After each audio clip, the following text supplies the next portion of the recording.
Hello दोस्त, RRC group D level 1 panel Chennai के analysis southern railway. और कह सकते हैं कि वैकेंट सीट कितना सीट रहेगा सेकंड डीबी और पैनल के लिए।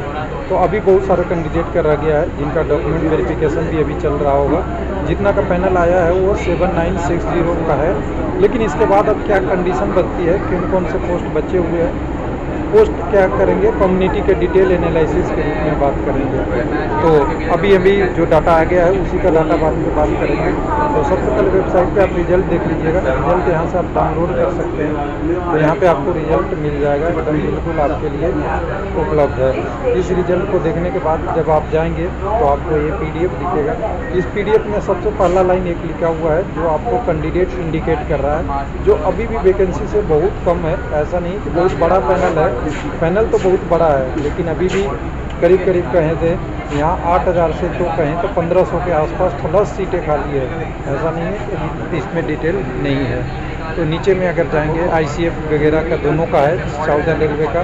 तो जिनको C1 पोस्ट मिला है उनका रोल नंबर यहाँ से शुरू होकर आगे तक 239 कैंडिडेट को मिला है। इसमें भी अभी बहुत सारे सीट खाली है। उसके बाद आपका कैटेगरी नंबर दूसरे में भी खाली है। ऐसे ऐसे पूरी डिटेल आएगी। अब इससे डिटेल से ये नहीं पता चल रहा है हमें किस कम्युनिटी के कैंडिडेट कितने क्वालिफाई हुए और कितनी सीट किसकी बची हुई थी, कितना नोटिफाई था। उसके लिए हम थोड़ा सा इस PDF को यूज़ करेंगे थोड़ा सा, और आपको ओवरव्यू बताएंगे। अभी पैनल आना बाकी है। और दूसरा, आपने गुवाहाटी देख लिया होगा तो RRC गुवाहाटी में लिख दिया है सेकंड DB मई में शुरू होगी। उससे पहले भी हो सकता है लेकिन सेकंड DB होगी। टोटल वैकेंसी 9576 है। किस कैंडिडेट कौन से UR में क्वालिफाई किए हैं कम्युनिटी से वो डिटेल नहीं है। लेकिन इस वैकेंसी को अगर ब्रेकअप में अभी नहीं रखते हुए पहले हम डिटेल में चलें कि कौन से कैंडिडेट किस में आगे हैं, तो ये नीचे आएगा आपके पास। हमने जो एनालिसिस किया है वो आपको बताता हूँ। तो सबसे पहले 3 कैटेगरी का एनालिसिस कर लेते हैं।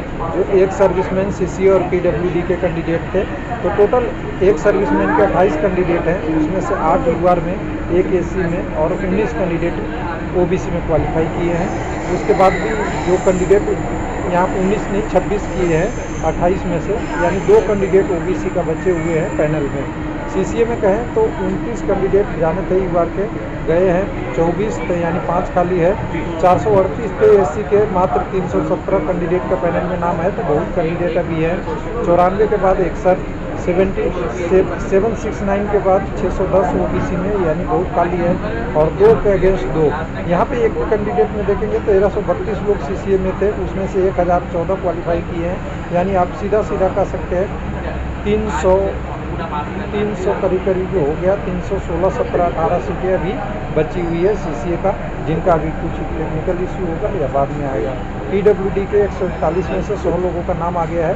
हालांकि एक डाटा मिसमैच कर रहा है।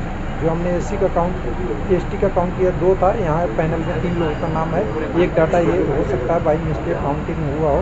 बाकी यहाँ पे 141 में से 100 लोग गए हैं। तो PWD का भी 41 सीटें खाली है।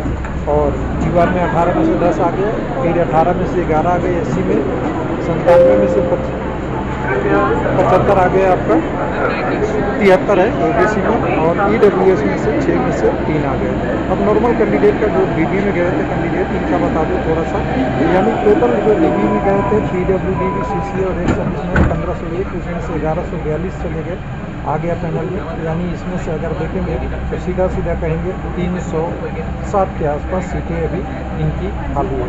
अब नॉर्मल कम्युनिटी का जो वर्टिकल रिजर्वेशन में था वो सीटें कितनी थी थोड़ा सा उसको बता दूँ। अब वो ओवरव्यू देखिए कहाँ गया अभी चेन्नई का आ गया यहाँ से। और इसमें डाटा कहीं ऊपर नीचे हो रहा है, वर्टिकल रिजर्वेशन ऊपर नहीं होना चाहिए। हाँ, यहाँ पे तो UR से 775 को लोग गए थे, उनमें से 668 का पैनल आ गया। SC का 1247 में से 1007 का, OBC का 867, ST का 867 में से 517 का, OBC का 3649 गए थे, उसमें से 2816 का। इसमें से UR वगैरह भी होंगे। 1429 लोग DB में गए थे आपके कह सकते हैं EWS से, उसमें से 814 का गया, यानी टोटल 7,997 नॉर्मल कम्युनिटी से कैंडिडेट थे जो वर्टिकल रिजर्वेशन के आधार पर है, उसमें से 512 का सिलेक्शन आ गया। तो यहाँ पे आप देख सकते हैं, आप ही को दिख जाएगा यहाँ से, यानी करीब करीब 2000 प्लस सीटें जो यहीं दिख रही है, जो नॉर्मल कम्युनिटी में खाली है, और हर कम्युनिटी का अलग अलग डिटेल है।